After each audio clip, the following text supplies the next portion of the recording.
Dad was born John Vernon William Evans in West Bromwich, a suburb of Birmingham, England, on February 9th, 1940. He was one of two boys, his brother Tony and himself, born to Phyllis and Vernon Evans.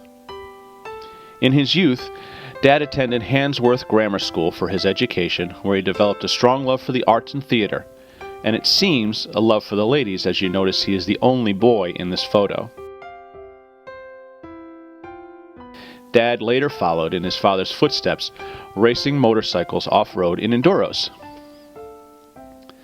He attended college in Slough, achieving a degree in physics.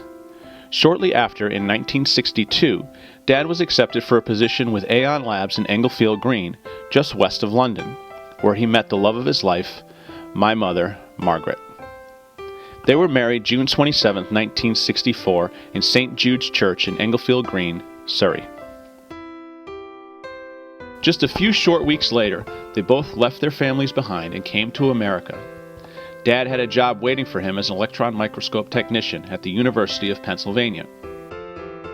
In 1966, Mom and Dad moved to Norwalk, Connecticut, when Dad got a job with the Sorval Company.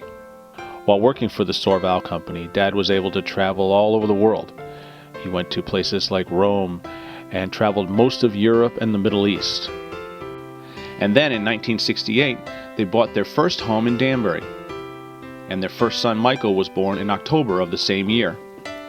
Their second child, David, was born in 1970, and their third son, Stephen, was born in 1974. And for fun, Mom and Dad were also very heavily involved in square dancing, and they spent many years pursuing that, as they both had a strong love for dance. In 1978, the family moved to Brookfield, Connecticut, when Dad was hired as a principal engineer for PerkinElmer Corporation.